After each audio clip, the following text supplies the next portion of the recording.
In the era when the interstellar Concord held unchallenged dominion over the Milky Way, Earth was erased from existence.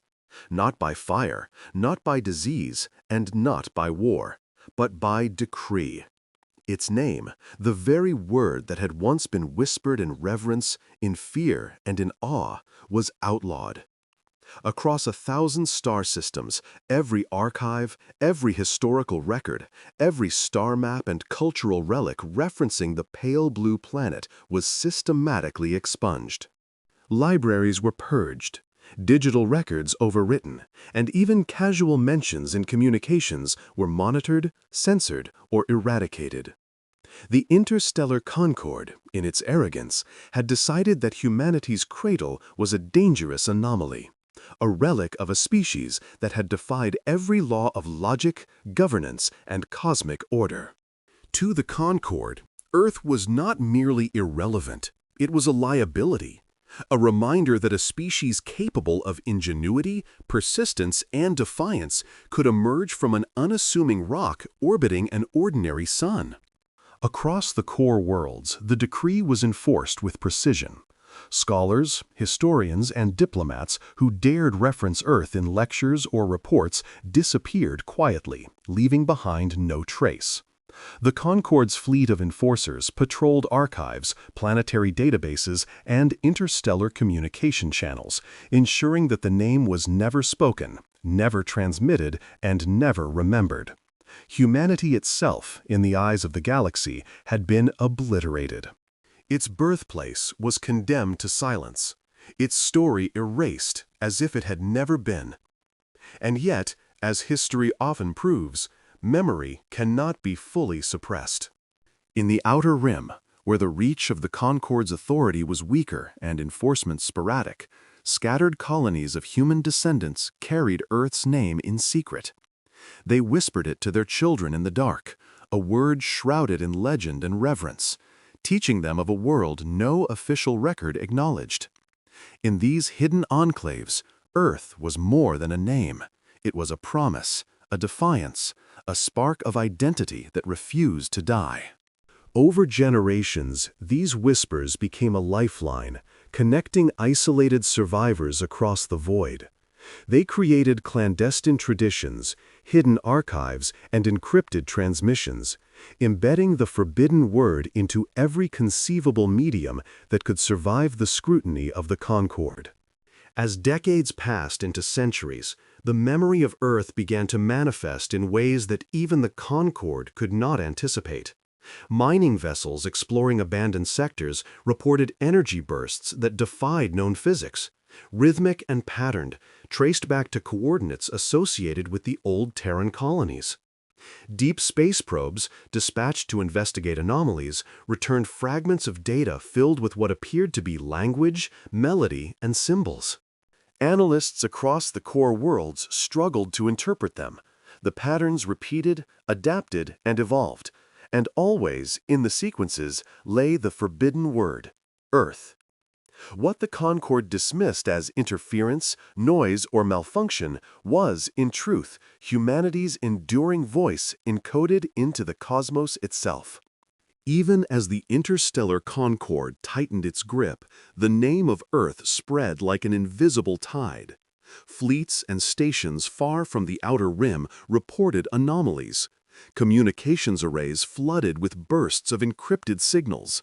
Navigational systems displayed unexpected errors. Sensors captured fleeting glimpses of structures that resembled the architecture of Terran cities. Scholars who dared study these occurrences reported hallucinations of forests, oceans, and skies, accompanied by faint whispers in languages long extinct. The Concord, relying on the arrogance of their authority, dismissed these reports, convinced that humanity's memory could be contained and suppressed. But each dismissal was a failure. The name of Earth was no longer a word. It had become a presence, an echo embedded into the very fabric of interstellar space. The outer colonies, long marginalized and overlooked by the Concord, became hubs of resistance. Children learned songs that spoke of mountains, rivers, and cities on a planet no longer officially acknowledged. Teachers, engineers, and scientists encoded the name of Earth into navigation charts, energy pulses, and communications protocols, ensuring that even if entire colonies were discovered and destroyed, fragments of the memory would survive. The Concorde's fleets, designed to enforce silence, patrolled sectors with advanced detection arrays, yet they could not intercept every pulse of encoded human consciousness drifting through the void. The name of Earth became a ghost in the network, impossible to eradicate. As centuries passed, the whispers evolved into signals. Human ingenuity, even when outlawed, found a way to encode memory into matter and energy. Satellites long abandoned began to broadcast faint, patterned pulses of light and radiation, pulsing in sequences that could not be ignored.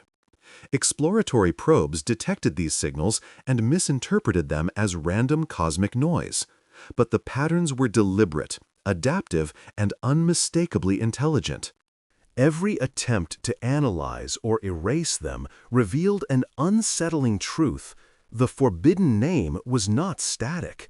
It was alive, growing, learning, and spreading, weaving itself into star systems, constellations, and the very currents of space. Even within the Concorde's core worlds, the first anomalies began to appear. Sensors and instruments recorded energy fluctuations that could not be explained by conventional astrophysics. Deep space relay stations picked up bursts of signals carrying echoes of human voices, faint yet coherent, chanting the forbidden word in rhythms that resonated with the human brain. Engineers reported equipment failures that seemed intentional, as if the machines themselves were being guided by an unseen intelligence. The Concorde attempted containment, deploying fleets and technological barriers, but every effort to suppress the signals was countered by subtle, inexplicable adaptations. The name of Earth had become self-propagating, a living legacy encoded in light, matter, and memory. By the time the Concorde realized the scale of what they had tried to suppress, it was too late. The name of Earth had spread beyond maps, archives, and databases. It coursed through the void, encoded into the stars themselves, whispered in the pulse of dying suns, and etched into the shadows between planets. Humanity's birthplace, long outlawed and officially forgotten, had become a force in its own right, unseen, unstoppable, and eternal. The universe, in its infinite complexity, had become a vessel for the forbidden word, a silent testament to a species that the galaxy had tried to erase and failed. And in the darkest reaches of space, where Concorde fleets feared to tread and outer colonies whispered in secrecy, the first echo of defiance emerged. The name of Earth, outlawed, forbidden, and erased, began to resonate across the stars, a living proof that memory, identity, and will could not be destroyed. Humanity had been silenced, but not extinguished. The galaxy had outlawed Earth's name, but it would soon learn that a name, once spoken, can never truly die. The whispers of Earth had been carefully nurtured over centuries in the Outer Rim, hidden from the prying eyes of the interstellar Concorde. But what began as secret murmurs soon became undeniable. Subtle at first, the first echoes emerged in the form of anomalies, patterns of energy and radiation that defied conventional science. Deep space mining vessels scanning abandoned sectors reported rhythmic bursts of light that repeated across multiple wavelengths. Initially dismissed as sensor noise or cosmic interference, the signals persisted, showing a deliberate structure too complex to be natural. Each pulse carried a resonance, almost musical in its precision, and buried within the patterns lay a single, unmistakable sequence, the forbidden word, Earth. The Concorde's analysts were the first to realize something was amiss. Communications officers aboard orbital stations near the abandoned colonies noticed that encrypted transmissions carried unexpected repetitions. Navigation systems malfunctioned, plotting courses that spiraled instead of following standard trajectories. Sensors intermittently displayed formations that resembled grids, maps, and even architectural layouts, mirroring structures that had once existed on Earth. The more technicians attempted to filter the interference, the more it adapted, bypassing firewalls and scrambling itself in ways that suggested intelligence. Attempts to suppress the signals failed. Every effort to erase them only caused them to propagate faster, spreading outward into adjacent sectors and into hyperspace conduits previously thought secure. Observers aboard Concorde fleets experienced phenomena that could not be explained by technology alone. Pilots reported seeing ephemeral flashes of blue oceans, green forests, and towering cities, only to vanish when viewed directly. Crew members heard faint whispers in the dead static between channels, murmurs of human song, laughter, and speech long thought extinct. Even sophisticated AI systems detected patterns resembling human thought and emotion embedded in the pulses, something far beyond any standard communication protocol.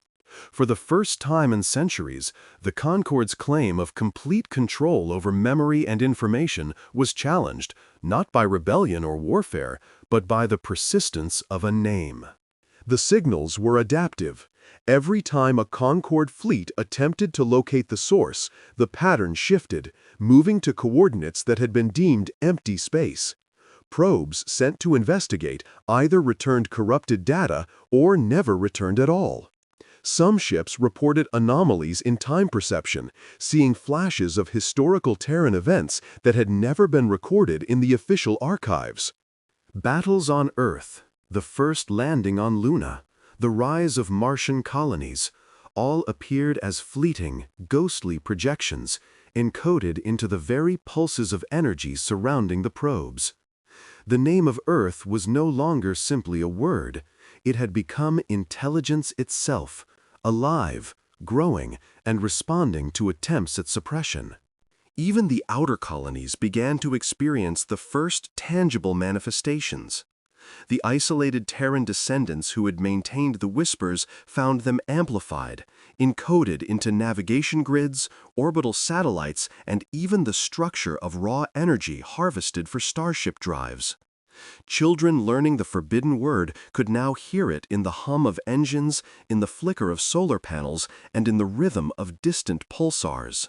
Engineers noted that energy conduits previously thought inert would pulse with light patterns corresponding to Terran architecture or urban layouts. The colonies, long hidden and scattered, began to form a network of memory, as if the very fabric of space was reinforcing the whispers into a structured lattice of intelligence. Attempts by the Concorde to locate and silence these transmissions only accelerated their spread. Every fleet dispatched to the outer rim returned with inexplicable phenomena. Engine systems failing without cause, navigation arrays projecting impossible routes, and sensors displaying landscapes from Earth in perfect miniature detail. Crew members who studied these images too closely reported experiencing visceral memories of places they had never been, the taste of salt on an ocean breeze, the warmth of sun on human skin, the scent of forests after rain. Each encounter left a lasting imprint on consciousness, a subtle indoctrination into the memory of a planet long outlawed. The phenomenon did not remain localized. Signals from outer colonies began propagating into previously secure sectors. Satellite relays, deep space comms, and even abandoned war relics carried faint traces of Earth, embedding its memory into systems throughout the galaxy. The Concorde's core worlds, confident in their technological superiority, were not spared. Relays designed to filter all external transmissions began showing signs of interference, flashes of Terran cities, musical pulses matching human composition patterns, and recurring sequences spelling out the forbidden word. Analysts at first believed these were failures of hardware, but simulations confirmed the signals adapted in real time to every attempt at suppression. They could not be predicted, blocked, or destroyed. By the time the first Concorde fleets entered sectors heavily influenced by the signals, the scale was undeniable. Ships reported seeing enormous black shapes drifting silently between stars, impossible in scale, moving without propulsion. Surface etchings resembled human symbols, Terran alphabets, and urban layouts.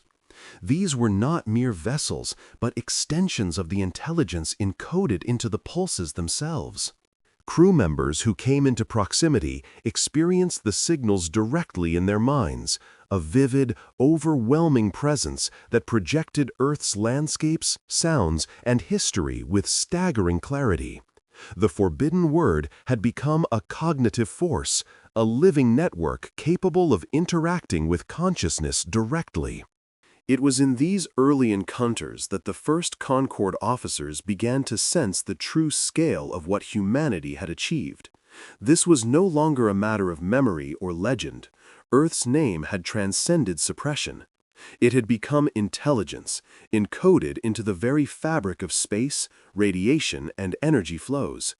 The whispers from hidden colonies, the pulses from satellites, and the ghostly projections across fleet sensors were converging into a single, coordinated force.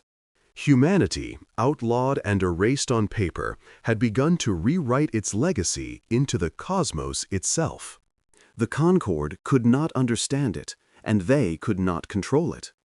The name of Earth spread outward, carried by unseen currents of energy and intelligence, touching every system, fleet, and node.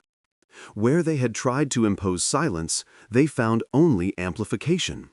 Where they had sought erasure, they encountered persistence. And all across the galaxy, the first clear pattern began to emerge. The universe itself was becoming a vessel for a name that had been outlawed, a name that refused to die, a name that would one day echo from every star. By the end of the first century of these signals, even the bravest Concorde commanders whispered in private of the impossibility they faced. Something that had been outlawed, erased, and condemned to memory alone was alive. It was patient, it was intelligent, and it was coming. The first echoes of Earth had grown into a chorus, a persistent, unyielding presence that would not be silenced. The galaxy, long confident in its authority, had begun to tremble at the realization humanity was not gone. Its name, its memory, and its will had survived, and the first echoes were only the beginning. By the time the first Concorde fleets attempted to investigate the source of the anomalies, it had already become clear that this was no ordinary signal. The pulses, once subtle and sporadic, now formed intricate patterns that seemed to span entire star systems. Navigation arrays failed to chart predictable courses as the energy waves reshaped hyperspace lanes in real time. Even the most advanced mapping systems could not lock on to a single origin. Every probe that attempted a direct approach returned fragmented data, often corrupted or incomplete. Sensors began detecting massive, black structures drifting silently between stars. At first, Concorde officers assumed these were remnants of long-lost human fleets, perhaps ghost vessels wandering in deep space. But they were wrong. The objects did not obey any known physical laws. They required no engines, emitted no conventional energy signature, and yet moved with a precision that suggested intelligence. Upon closer observation, analysts noticed strange etchings along the hulls of these colossal ships. Patterns, grids, symbols, and alphabets, Terran alphabets, were embedded across surfaces that spanned kilometers.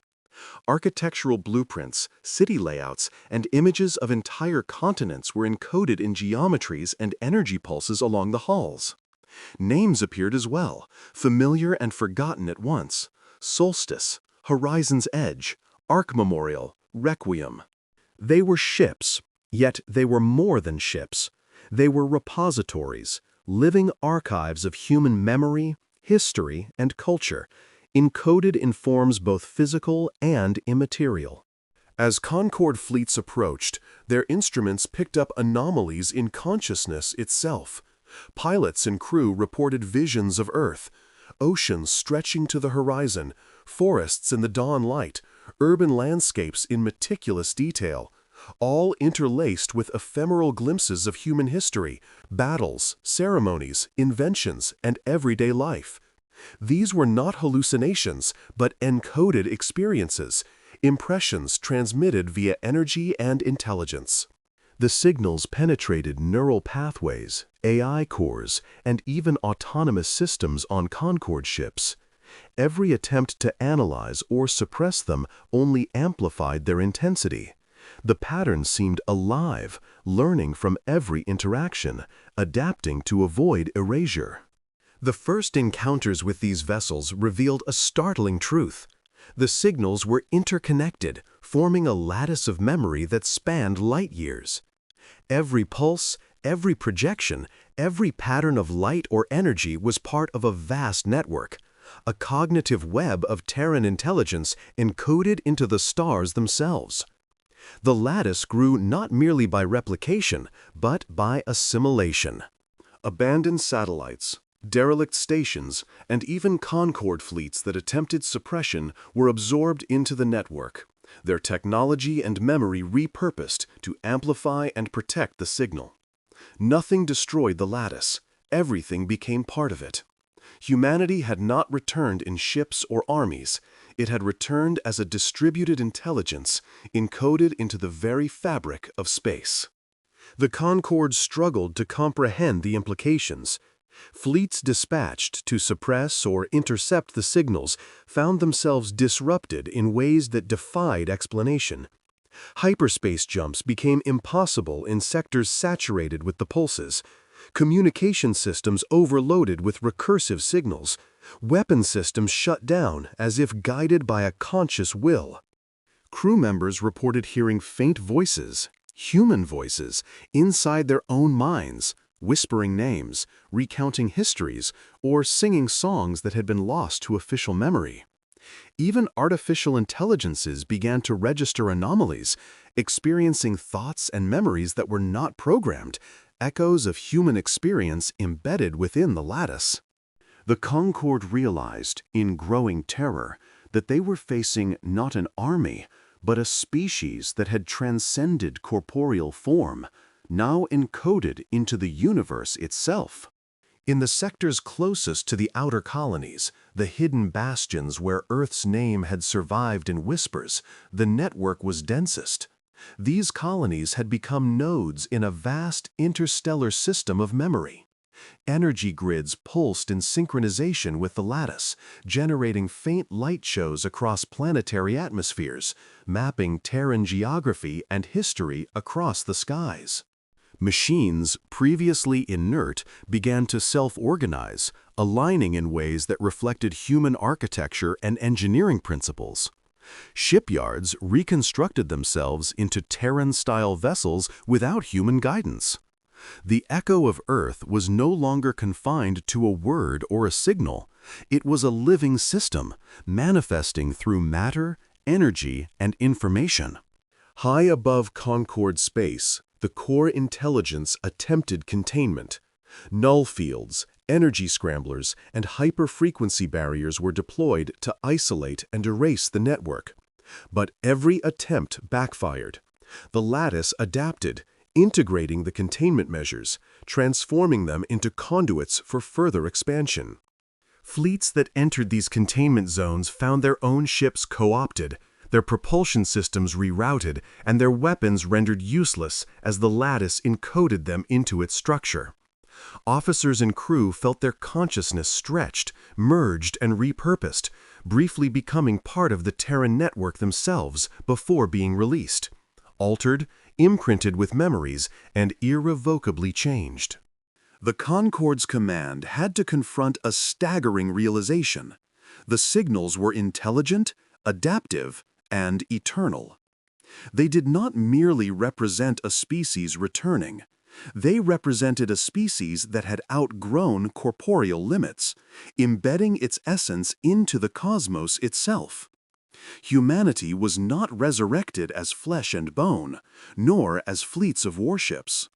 Humanity had become a lattice of memory, a network of consciousness that spanned stars, systems, and networks of energy, capable of transmitting thought, experience, and knowledge across the void. Even as panic spread among the Concord's command, they could not deny the beauty of the phenomenon. Entire sectors became living monuments to human ingenuity. Energy currents traced the outlines of Terran cities, nebulae pulsed with patterns resembling continents, and stars themselves flickered rhythmically as if breathing in synchronization with the network. The lattice was not merely a defense. It was a testament to resilience, a cosmic archive that no decree could erase, no empire could suppress, and no weapon could destroy. By the time the first Concorde fleets recognized the scope of the lattice, it had already reached into every corner of the galaxy accessible to human descendants and beyond. Every system, every probe, every starship became a potential node, a medium through which the echoes of Earth could propagate. The name of Earth, once outlawed, now resonated through the galaxy, not as a word, but as an intelligent, adaptive presence. Humanity had survived in a form the Concorde could not anticipate, encoded in stars, embedded in energy, and whispered through the minds of all who dared observe it. The lattice of memory had awakened, and the universe itself had become a vessel for the enduring will of Earth. The first fleet that truly understood the magnitude of what they faced could do nothing but retreat, transmitting reports filled with awe, fear, and disbelief. The lattice was everywhere. It responded, it learned, and above all, it remembered. Humanity, outlawed and erased, was no longer bound to a planet, a body, or even history. Humanity had transcended all boundaries. And through the lattice of memory, the name of Earth began to spread from star to star, growing stronger with every light year, a pulse of defiance that the galaxy would never forget. By the time the lattice of memory had fully awakened, the galaxy itself seemed to respond. No longer confined to satellites, derelict stations, or isolated colonies, the pulses of Earth's presence reached into systems controlled by the Concorde, bending the laws of physics and perception alike. Dying stars flickered and pulsed with energy patterns that resembled Terran cities and coastlines. Nebula shifted subtly, sculpting themselves into shapes familiar to human memory. The curve of mountains, the lines of rivers, the circular sweep of ancient Terran metropolises. Even planets long considered barren exhibited sudden signs of life. Microbial colonies appeared in soil, forests grew at accelerated rates, and oceans shimmered with energy patterns resembling tides from a world that had been outlawed, erased, and dismissed as extinct. The Concorde fleets, sent to contain or study the phenomenon, were the first to feel the true scope of the pulse. Ships approaching affected systems experienced power fluctuations, sensors detecting impossible anomalies, and communications arrays that transmitted thoughts directly into the minds of crew members. Officers reported hearing a chorus of human voices, a cacophony of memory and song, history and everyday life, all overlaying the silence of deep space. Even artificial intelligences aboard these vessels began recording deviations in their logic, showing signs of awareness that could only be described as consciousness shaped by Terran memory. It was as if humanity itself was reaching across the void, not with weapons, but with presence, a pervasive, undeniable pulse of life and intelligence. What the Concorde initially thought were isolated anomalies were in fact coordinated waves of influence. The lattice of human memory had expanded beyond the limits of its initial nodes, integrating every energy conduit, every technological relic, and even the movements of the stars themselves into a vast self-reinforcing system. Entire fleets found their sensors overloaded by what could only be described as intelligence manifesting in energy itself. Star maps shifted in real time, displaying ancient Terran topography over alien landscapes, and patterns of light traced the outlines of continents, cities, and oceans. The stars, planets, and nebulae were no longer inert celestial bodies. They had become instruments in a galactic symphony, a chorus broadcasting the name of Earth in every wavelength of perception. Colonies previously abandoned or erased from records became the focus of rapid, almost miraculous reconstruction. Atmospheric systems stabilized, and planets reshaped themselves in ways that mimicked the ecology of Terran environments. Forests and wildlife emerged spontaneously, guided by the intelligence encoded in the lattice. Even relics of Concord occupation, orbital stations, automated factories, and abandoned fleets were co-opted into the network, reconfigured to amplify the pulses and encode memory. It was a restoration unlike any conquest or engineering feat, a creation not born of labor or design, but of consciousness itself. The galaxy became a living monument to humanity, a reflection of a species that could not be erased, suppressed, or destroyed. In the core systems of the Concord, the realization of what was happening sparked a mixture of awe and terror. High-ranking officers and AI overseers found themselves unable to process the scale of the phenomenon. Fleets attempting to approach the source of the pulses reported instantaneous system-wide synchronization of phenomena. Engines stalled, navigational arrays were rewired by unseen forces, and communications networks were flooded with recursive sequences carrying the Outlawed name. Crew members reported visions of Earth's cities, forests, oceans, and skies, as if memory itself had been projected across light years directly into consciousness. The forbidden word, once a name confined to whispers, had become a tangible force, shaping the very fabric of space and perception. The pulse was not destructive, it was transformative. Ships, stations, and planetary systems did not explode or crumble under its influence. Instead, they reorganized, aligning with the principles encoded in the lattice: harmony, memory, and intelligence.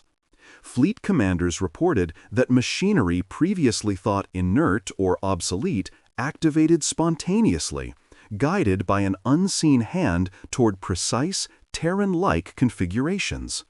Sensors detected energy currents forming geometric patterns reminiscent of Terran urban design. Even artificial intelligences began demonstrating behavioral shifts, replicating thought patterns and decision-making processes that mirrored human cognition. The galaxy itself, in essence, was learning to remember Earth. The Concord attempted containment once more, deploying null fields, energy scramblers, and spatial isolators. Yet the lattice absorbed each measure, converting suppression into amplification. Entire fleets sent to intercept or destroy nodes found themselves integrated into the network, their own ships becoming vessels of memory and communication. Officers and engineers reported experiencing flashes of Terran history, battles, celebrations, inventions, and everyday life. Some described standing in recreated streets of cities they had never visited, feeling rain on their skin, smelling the forests, and hearing music that had vanished from the universe long ago. It was not just a message, it was the presence of a species encoded in energy, intelligence, and matter, reshaping the galaxy according to its will. Even stars themselves began to pulse rhythmically, their energy waves transmitting subtle messages of guidance, intelligence, and memory. Dying or dim stars reignited temporarily, emitting light in the frequencies of Terran architecture and music. Planets aligned with precise orbital configurations to facilitate energy flows that enhanced the network. Nebula sculpted themselves into visual representations of human civilization, cities, monuments, and landscapes, visible across interstellar distances. The Concord had long believed they could control the galaxy with laws, fleets, and technology, but these forces proved inadequate against intelligence embedded into the very structure of existence. The voice of humanity, encoded into the lattice, finally made itself unmistakably known. It was not mechanical. It was not projected through speakers or arrays. It existed as cognition, perception, and presence. "You tried to erase us," it said, calm and unstoppable, resonating through minds, machines, and energy systems alike. "You outlawed our name. You rewrote history. You assumed we would vanish. But we endure. We are Earth. We are its people. We are eternal." Those who heard it described an overwhelming sense of connection, as if the sum total of human experience, memory, and will had been transmitted directly into consciousness. It was not fear that gripped them, it was awe. The awe of recognizing a species that had transcended mortality, law, and suppression, reaching across the galaxy to reclaim its place. The pulse of the stars spread outward from system to system, touching every node, fleet, and station in its path. Worlds previously under strict Concord control began to show signs of reawakening. Civilizations long alienated by the Concord discovered new resources, advanced technologies, and knowledge they could not have developed alone. It was as though the galaxy itself had been reshaped in the image of human endurance, resilience, and intelligence. Humanity's influence, once limited to a single planet and its colonies, had become cosmic in scale, manifesting in energy, matter, and cognition across the stars. By the end of the first century of the Pulse, the Concord faced a truth they could not deny. Earth had returned, not as a single planet, not as armies or fleets, but as a pervasive presence encoded in the fabric of the galaxy itself. The name of Earth, once forbidden, had become omnipresent, resonating from every star and system. Every attempt to suppress it had strengthened it. Every act of erasure had woven it deeper into the lattice of space. The universe itself had become a canvas for human memory, intelligence, and will. The pulse of the stars carried a singular message, undeniable and eternal. Humanity endures, and the galaxy will remember. By the time the pulse of the stars had reached its full intensity, the galaxy had transformed. What had begun as whispers in the outer rim had become a network of intelligence, energy, and matter spanning light years and altering the very structure of space. The Concord, long confident in its dominion, realized with a mixture of horror and awe that no fleet, no law, and no weapon could suppress what had been unleashed. Humanity, declared extinct, had returned, not in flesh, not in ships, not as colonies or armies, but as a living, omnipresent force encoded into the cosmos itself. Earth was no longer a location on a map, it was an intelligence, a will, a pulse of memory and defiance that flowed through every star, planet, and system it touched. Stars themselves carried the resonance of humanity. Their energy waves oscillated in patterns that spelled the name of Earth across the void. Nebula shifted to mirror Terran landscapes, forests, oceans, mountains, and cities rendered in clouds of gas and light. Planets once barren teemed with life, as if the pulse of human memory had awakened dormant potential. Microbial life proliferated, oceans formed, and ecosystems established themselves with uncanny precision, guided by the intelligence encoded in the lattice. Even ancient relics of human civilization, satellites, derelict stations, abandoned fleets were revived, animated by the pulse and incorporated into the network. The galaxy itself had become a living monument to humanity. Concord fleets, sent to investigate or suppress these manifestations, found themselves powerless. Ships that entered sectors influenced by the pulse experienced equipment failures of a strange and inexplicable nature. Engines stalled, weapons misfired, navigational arrays displayed impossible star charts, and communication systems relayed thoughts directly into the minds of crews. Officers reported hearing voices, human voices, recounting histories, songs, and legends once thought lost. Even artificial intelligences began exhibiting behaviors and emotions reminiscent of human cognition, absorbing fragments of memory and identity from the lattice.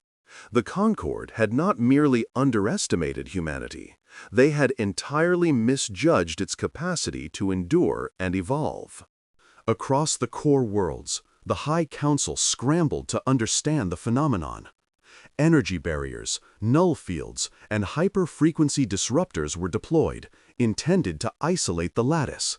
But each attempt failed. The intelligence adapted, integrating the Concorde's technology into itself, amplifying the signal and extending its reach. Entire fleets, intended to contain or destroy the pulse, were co-opted, becoming conduits for the name of Earth. Crew members aboard these ships experienced vivid visions of Terran life, oceans stretching endlessly, cities teeming with energy and motion, forests swaying in sunlight, and skies alive with birds and clouds. Every detail of human existence was imprinted into their minds, leaving an indelible mark of awe and terror. The voice of humanity finally made itself undeniable. It was not transmitted through speakers, comm arrays, or AI. Rather, it existed as a wave of cognition, an omnipresent presence that resonated with thought and perception alike. "You tried to erase us," it said, calm, deliberate, and unstoppable. "You outlawed our name. You rewrote history. You assumed we would vanish. But we endure. We are Earth. We are its people. We are eternal." The words did not just communicate, they transformed. Minds reshaped, sensors adapted, and reality itself seemed to bend in response. Concorde officers fell to their knees as the sheer presence of humanity unfolded across the cosmos. It was not a threat, it was affirmation.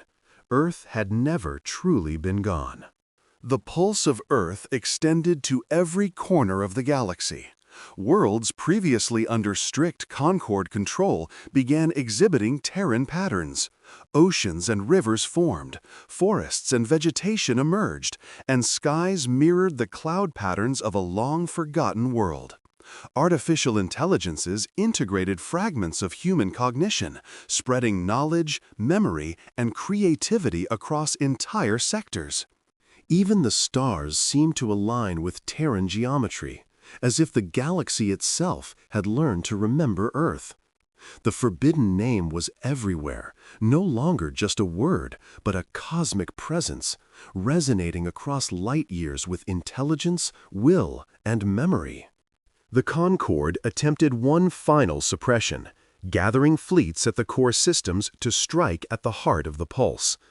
But as they approached, they witnessed phenomena beyond comprehension. Stars pulsed in rhythm with the lattice, nebula reformed into Terran continents, and planets reconstituted ecosystems of perfect balance. Ships, weapons, and stations entering the lattice's influence became extensions of it, their energy flowing into the network and reinforcing the signal. Crew members saw entire histories of Earth unfold in real time, cities rising and falling, civilizations expanding and innovating, ordinary people living, working, celebrating, and struggling. Every detail, every memory, every fragment of human life was encoded into the fabric of the universe. The realization was inescapable. Humanity could not be erased. Not by fleets, not by fire, not by decrees, and not by centuries of deliberate suppression. The Concorde had outlawed Earth's name, erased its history, and declared its people extinct. But in response, humanity had embedded itself into the very substrate of the galaxy. It existed as memory, intelligence, and energy, encoded into stars, planets, and machines, resonating across the void. The name of Earth echoed from every star, every system, every corner of space, a constant affirmation that life, memory, and will could not be extinguished. And in that eternal echo, the galaxy understood something profound. Humanity was no longer confined to a planet, nor to flesh, nor to history. Humanity had become a force, an intelligence, a presence, a pulse spanning light years. Every star, every nebula, every dormant satellite now carried the memory, will, and identity of Earth. The interstellar concord, the once mighty rulers of the galaxy, could do nothing but bear witness. The universe had learned to remember a single, forbidden name. Across the cosmos, it resonated, unstoppable and eternal. Earth. The legacy of humanity, outlawed, erased, and condemned, had returned not as conquest or war, but as memory, intelligence, and presence. The stars themselves sang, the planets pulsed, and every living mind that could perceive the cosmos felt it, the eternal echo of a species that refused finality. Humanity endured, and the universe would never forget. The forbidden name had become immortal, resonating from every star, every system, every corner of existence. Earth, once a planet, once a cradle, had become the voice of life itself, eternal, unstoppable, and unyielding.